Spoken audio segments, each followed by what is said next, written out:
சீமான் இவருக்கு விழும் ஓட்டுகளில் 90% திமுகவுக்கும் அதிமுகவுக்கும் விழாத ஓட்டுகள். இந்த மாதிரி ஓட்டு எத்தனை நாள் தொடரும்னு தெரியாது. இப்ப அது உடைஞ்சு மாறும் என்றால் பெரும் வாய்ப்பு விஜய்க்கு போறதுக்கு வாய்ப்பு இருக்கு. விஜய் ஒரு கொக்கி வைத்திருக்கிறார். நான் 134 சீட்டு, நீங்க 100 சீட்டு, உங்களை துணை முதல்வர். இந்த முறை தோற்கடிக்கப்பட வேண்டியது திமுக ஆட்சி என்பதை நோக்கியும் நம்முடைய கட்சிக்கு எம்எல்ஏக்கள் வேண்டும் என்பதாலும் இந்த முடிவு எடுக்கிறோம்னு சொல்லலாம். ஒன்னே ஒன்று, விஜயோடு போனால் முதலமைச்சர் விஜய்னு சொல்றது எளிதாக இருக்குமா? மத்திய மாநிலத்தில் விமர்சனம் வைப்பதிலும் இருக்கட்டும், விமர்சனம் செய்து யார் கைதானாலும் ஆதரவு கொடுத்து நேரில் சந்திப்பது, அதை கண்டிப்பாக வரவேற்கணும். கிட்டத்தட்ட சவுக்கு சங்கர் போன முறை கைதான பொழுது இவர் சந்தித்து உதயநிதி எங்கே நின்றாலும் பொது வேட்பாளர் அங்கீக வைப்பேன், நானும் கொடுப்பேன்னாரு. வாக்கு வன்மை இவருக்கு ரொம்ப அதிகம். அமித்ஷா தரப்பிலிருந்து ஒரு முயற்சி நடக்கிறது. நீங்கள் எத்தனை நாள் இப்படி பயணிப்பீர்கள்? என்டிஏவிற்கு 30 சீட்டு வாங்கி கொண்டு ஒரு 7-8 எம்எல்ஏக்கள் வரை வெற்றி பெறலாம் என்று ஒரு பக்கம்.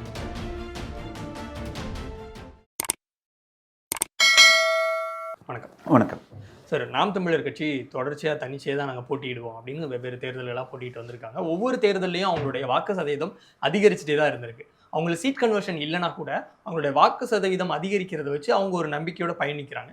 அவங்க மேலே வைக்கிற விமர்சனத்துக்கு கூட அவங்க வைக்கக்கூடிய முக்கியமான பதில் என்ன அப்படின்னா, எங்களை மக்கள் புறக்கணிக்கிறாங்க அப்படின்னா எங்களுக்கு ஏதாவது ஒரு தேர்தலையாவது வாக்கு சதவீதம் குறைஞ்சிருக்கணும். நாங்கள் 1.1% இன்னைக்கு 8.2% வந்திருக்கிறோம். ஒரு அங்கீகரிக்கப்பட்ட கட்சியாக மாறி இருக்கிறோம். இந்த தேர்தலையும் நாங்கள் தனிச்சு தான் போட்டியிடுவோம் அப்படின்னு 2026 தேர்தலையும் தனிச்சு தான் போட்டியிட போகிறாங்க. விஜய் அவர்கள் ஒரு புது பார்ட்டிசிபெண்ட்டாக வந்திருக்கிறாரு. அவர் நாம் தமிழர் கட்சிக்கு தான் அதிக சேதாரத்தை ஏற்படுத்துவார் அப்படின்னு ஒரு கருத்து இருக்குது. ஸோ 2026 தேர்தலை எதிர்கொள்ள போகிற நாம் தமிழர் கட்சிக்கு ரிசல்ட்ஸ் எப்படி இருக்கும்? உங்களுக்கு ஒரு இன்ப அதிர்ச்சியாக இருக்குமா, இல்லை உங்களுக்கு பாசிட்டிவாக இருக்குமா? ஒரு விஷயம் என்னன்னு சொன்னால், எல்லா நேரத்திலும் திமுகவும் வேண்டாம் அதிமுகவும் வேண்டாம் என்று பார்க்கும் ஒரு ஓட்டர்ஸ் இருக்கும். அது நோட்டாக்கு போடுறது, what ever name you give, அப்படி இருக்கிற கூட்டம் இவரை நோக்கி போனது.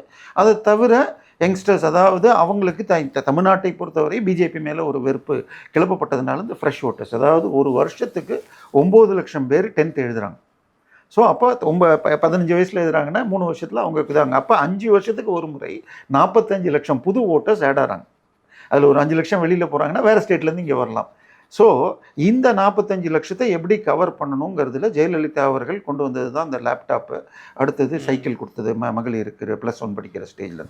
ஸோ அதை தாண்டி இவருடைய பிரச்சாரம் என்பது இருந்தது. ஒன்றே ஒன்று, இவருடைய பிரச்சனை என்னென்னா இவருடைய கொள்கைகள். ஒன்று கிட்டத்தட்ட ஈவேரா மாதிரி நினச்சப்போ ஒன்று சொல்வார், நேற்று சொன்னது இன்றைக்கி மாற்றி பேசுவாருங்கிறதுல கொஞ்சம் கூட இது இல்லாமல் பேசுவது. பட் பேச்சு திறமை, நினைவாற்றல், உச்சக்கட்ட ஞாபக சக்தி, இதெல்லாம் ஈடு இணையற்றது. ஸோ அதில் அவர் அந்த பிரச்சாரத்துக்கு மயங்குபவர்கள். என்ன ஒன்று, நேற்றுக்கு பேசினதை இன்னைக்கு செக் பண்ணக்கூடாது. நீங்கள் செக் பண்ணால் இன்றைக்கி மாறுதிருக்கேங்கிறது வரும். பட் அதை மாத்திரம் பார்க்குற ஆட்கள். இன்னொன்று, இன்றைக்கி யாருமே அவர் கிட்டத்தட்ட 3/4 மணி நேரத்துலேருந்து 1 மணி நேரம் சாலிடாக பேசுகிறார். பட் நமக்கு வருது 5 நிமிஷம் 10 நிமிஷம் பிட்ஸு. ஒன்று நான் பார்க்குறது கிரிட்டிசிசமாக இருக்கும், நீங்கள் ரசிகராக இருந்தால் நல்ல போர்ஷனாக பார்க்குறீங்க. ஸோ இங்கே தான் பிரச்சனை. பட் அதனால் இவருக்கு விழும் ஓட்டுகளில் 90% திமுகவுக்கும் அதிமுகவுக்கும் விழாத ஓட்டுகள். ஸோ இப்போ அது உடைஞ்சு மாறும் என்றால் பெரும் வாய்ப்பு இவருக்கு போகிறதுக்கு தான் இருக்குது, விஜய்க்கு போகிறதுக்கு வாய்ப்பு இருக்குது. ஆனால் அதை தாண்டி கிட்டத்தட்ட வைகோவால் பில்டப் பண்ண, அதாவது தமிழர் ஆதரவு, இதையெல்லாம் இவர் எடுத்துக்கிட்ட பற்றி பேசினது. பட் அதையும் ஒரு சமையல்காரன் மாதிரியும் மாற்றிட்டார்னு வச்சுக்கோங்க. அவர் எனக்கு இது சமைச்சு போட்டார், இது சமைச்சு போட்டார்னு சொன்னது இது ரியலிஸ்டிக்காக பார்த்தால் அது இழிவு பண்ணுற மாதிரி இருக்கும். பட் அவர் கொண்டு போன நடையில் நான் சந்திச்சிருக்கேங்கிற மாதிரி ஸோ இந்த மாதிரி ஓட்டு எத்தனை நாள் தொடரும்னு தெரியாது. பட் விஜய் இழுக்கக்கூடும். அதையெல்லாம் தாண்டி அது சரியா தவறான்னு தெரியாது. ஜனநாயக ரீதியில் விமர்சனம், ஆளுங்கட்சியாக இருக்கட்டும், மத்திய மாநிலத்தில் விமர்சனம் வைப்பதிலும் இருக்கட்டும், விமர்சனம் செய்து யார் கைதானாலும் ஆதரவு கொடுத்து நேரில் சந்திப்பது இப்போ சீமான் செய்கிறார். அதை கண்டிப்பாக வரவேற்கணும். இப்போ இவரா இது அவருடைய கட்சிக்காக கடைசியாக பேசிகிட்டு இருந்தார் ஏர்போர்ட் மூர்த்தி. பட் அதற்கு முன்பும் அவருக்கு அதே மாதிரி சவுக்கு சங்கர் இவருக்கு ஆதரவு. கிட்டத்தட்ட சவுக்கு சங்கர் போன முறை கைதான பொழுது இவர் சந்தித்து அவரை உதயநிதி எங்கே நின்றாலும் நான் பொது வேட்பாளர் அங்கீக வைப்பேன், நானும் கொடுப்பேன்னாரு. சவுக்கு செய்ய போறாரான்னு தெரியாது. ஸோ அந்த விஷயத்தில் அவரை பாராட்டணும். மேடர்ஸ் வைஸ்லேயும் நம்ம நிறைய பாராட்டுகள் சொல்லலாம் நாம் தமிழர் கட்சிக்கு. நான் ஒரு கூட்டம் நடத்துகிறாங்க அப்படின்னா அது அவங்களே க்ளீன் பண்ணுறதா இருக்கட்டும், அங்கே அது பக்கத்துல டாஸ்மாக் இருந்தா கூட இந்த எங்க கூட்டத்துல வரவங்க யாருமே அங்க போய் நிக்க மாட்டாங்கன்னு சொல்றாங்க. ஸோ ஒரு டிசிப்ளின்டான ஒரு கேடர்ஸ் ரெடி பண்ணி வச்சிருக்காங்க. அதுவும் அவங்களுக்கு ஒரு பாசிட்டிவ். இல்லை, இது எவ்வளோ தூரம் உண்மைன்னு பார்க்கணும். ஏன்னா அது வந்து பிரச்சாரம் செய்யப்பட்ட அளவுக்கு எல்லா இடத்துலையும் இருக்காங்கிறது என்னால் நிச்சயமாக உறுதி செய்ய முடியாது. சரியா? அடிச்சுட்டு வராதீங்கன்னு சொல்லிட்டு அப்புறமா போங்கன்னு சொல்ற. பட் அந்த கொள்கையை ஏத்துக்கிட்டு ஓட்டு போடுற ஓட்டர்ஸும் இருக்காங்கல்ல. நீங்க சொல்ல மாதிரி நான் எடுத்துக்கிட்டேன் அப்படின்னா, ஒரு ஒவ்வொரு வருஷமும் வந்து புது ஓட்டர்ஸ் வராங்க. அவங்க யாருக்கு ஓட்டு போடணும்னு பார்க்கும்பொழுது பெரிய கட்சிகள் வேணாம், இந்த கட்சிகள் மேல அவங்களுக்கு ஒரு வெறுப்பு இருக்குன்னு போடுற ஓட்டை மட்டும்தான் நாம் தமிழர் கட்சிக்கு ஒவ்வொரு தேர்தலையும் சொல்ற மாதிரி நான் எடுத்துக்கிறேன். இல்லை, அதை தாண்டி அடுத்தது அவருடைய கிறிஸ்டியன் சில ஏரியாக்களில் சர்ச் சப்போர்ட் கிடைச்சது. அதை சீமானுக்கு சர்ச் சப்போர்ட். ஐ மீன் நான் சொல்றது அதுல இருக்கிற ஒரு சில எலிமெண்ட்ஸ், ஒரு சில பெந்தகோஸ்ட் போன்ற elements, not the big churches. So அந்த சார் இன்னொன்று, இந்த தமிழ் தேசியம் என்பதே கிட்டத்தட்ட கிறிஸ்தவ பிளான். இந்திய ஒற்றுமையில் தமிழகம் இணையக்கூடாது என்பதற்காக 1880 அயோத்திதாசர் காலம் முதலாக அவங்க வச்சிருக்கிற ஒரு பிளாங்க் தான் இந்த தமிழ் தேசியம், தமிழ் முன்னோடிங்கிற ஒரு இது. ஸோ அதனால அவருக்கு இன்டைரக்ட் சப்போர்ட் உண்டு, மணி சப்போர்ட் உண்டு. ஈவன் இவர் இதில் நீட் எதிர்ப்புக்கெல்லாம் வந்து இப்போ இதில் கான்ஃபரன்ஸ்லேயே இது சென்ட் ஜோசப் காலேஜ்லலாம் இவருக்கு வாய்ப்பு கொடுக்கப்பட்டிருக்கு. அதனால இல்லைன்னா சொல்ல முடியாது. ஸோ அதை தாண்டி சில பட்டியல் ஜாதிக்கிட்ட, அதாவது கன்வெர்டட், நான் கன்வெர்டட், அதாவது கன்வெர்டட் கிறிஸ்டியன்ஸ் சர்ச் மூலமாக வந்தால் அவங்க ரிலேஷன்ஸ். ஸோ இது அவருடைய ஓட் ஷேரில் 8%, 6% புது ஓட்டர்ஸ்னால் 2% இந்த மாதிரி இருக்குது. ஸோ இந்த முறை அவர்கள் என்ன செய்வார்கள்? இன்னொன்று, இந்த புது ஓட்டர்ஸ்லாம் எப்படின்னா, இப்போ செமஸ்டர் வந்து அரியஸ் பேட்டர்ன் வந்ததுக்கப்புறம் நீங்கள் பாஸ் ஆகி அடுத்ததுக்கு போயிடுவீங்க, பழசை எழுதலாம். பட் நாங்கள் இருந்ததுக்கப்புறம் 10வது வரைக்கும் ஃபெயில் ஆனால் அடுத்த வருஷம் நீங்கள் திருப்பி செப்டம்பரில் எழுதி அதுக்கு அடுத்த வருஷம் தான் சேர முடியும். இதில் டியூஷனுக்கு பதிலாக டுட்டோரியல் காலேஜ்னு இருக்கும். அது மாதிரி ஒரு இடமாகத்தான் நாம் தமிழர் இருக்கார். 25 வயசு வரைக்கும் அங்கே போடுறாங்க. அதுக்கப்புறம் இந்த கொள்கைகள் எடுபடாது. உதாரணமாக நம்ம ஜல்லிக்கட்டு போராட்டம் எடுத்துக்கிட்டா, அப்போ நான் சின்ன மாடுகளை வச்சுக்கிட்டா தண்ணி எப்படி கொடுப்பீங்கன்னு கேட்டேன். அதாவது இவங்க ஹைட்ரோ கார்பன் வேண்டாம், மாட்டு சாணியிலேருந்து கரண்ட் எடுத்தால் இவ்வளோ வரும் அப்படின்னு நாங்கள் சொன்னேன். ஒரு மாட்டுக்கு இவ்வளவு தண்ணி வேணும், இவ்வளவு தீவனம் வேணும், இதை கொடுக்கணுன்னா நெல் விளைவிக்க முடியாதுன்னு. ஆனால் இன்றைக்கி வரைக்கும் அதை இம்ப்ளிமெண்ட் பண்ணல. ஆனால் அவர்கள் பேச்சில் இன்றைக்கும் பேசிகிட்டு இருக்காங்க. பட் 26, 27 வயசில் அது நடக்காதுன்னு புரிகிறப்ப அவர்கள் பேக் அடிக்கிறாங்க. ஸோ இவருக்கு இன்னும் இதெல்லாம் தாண்டி நீங்கள் சொன்ன கேடர் பலம் எவ்வளவு இருக்கோ அதற்கு மாற்று போன முறை நின்ற வேட்பாளர்களை திருப்பி நிற்க வைக்கிறார். திருப்பி நிற்க வைக்கிறது இல்லைங்கிறீங்க? நிற்க வைக்கிறது இல்லை பெரும்பாலும். அடுத்தது எந்த இடத்துல யாரை நிற்க வைக்கிறார்? இன்னொன்று, சில நேரங்களில் குறிப்பிட்டபடி மாற்றுகிறார்.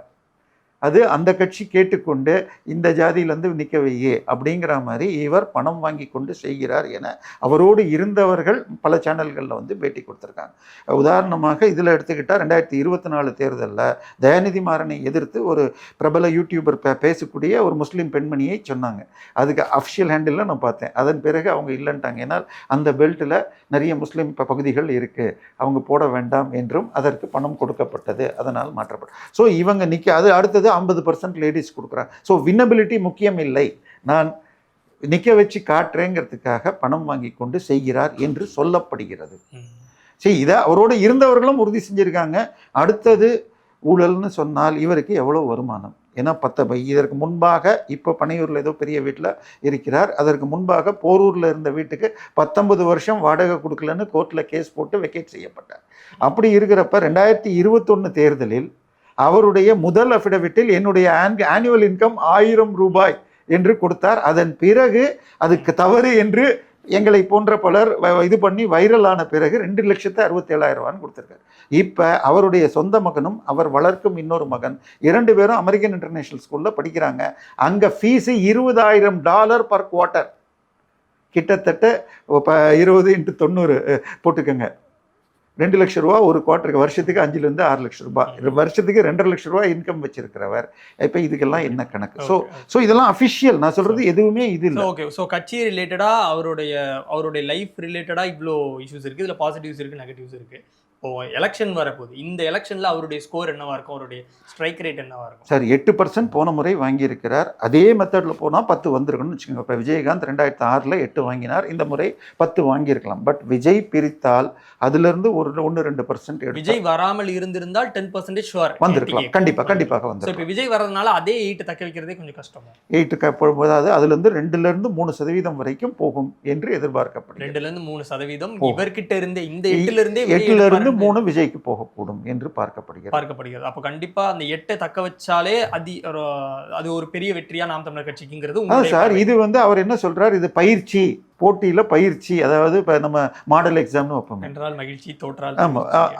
இப்படி சொல்லிட்டு இருந்தா தொண்டர்களுக்கோ இல்ல கட்சியில திருப்பி அவரோடு நல்ல பேச்சாளர்களாக விஜய் வந்தா வரட்டும், விஜயை ரசிக்கிறவங்க தான் விஜய்க்கு ஓட்டு போடுவாங்க. விஜயோட ரசிகர்கள் எத்தனையோ பேரு நாம் தமிழர் கட்சியில இன்னைக்கு இருக்கிறாங்க. நான் விஜய் ரசிக்கிறேன் ஆனால் வாக்கு நாம் தமிழருக்கு தான் சொல்லக்கூடிய லட்சக்கணக்கான இளைஞர்கள் இருக்கிறாங்க.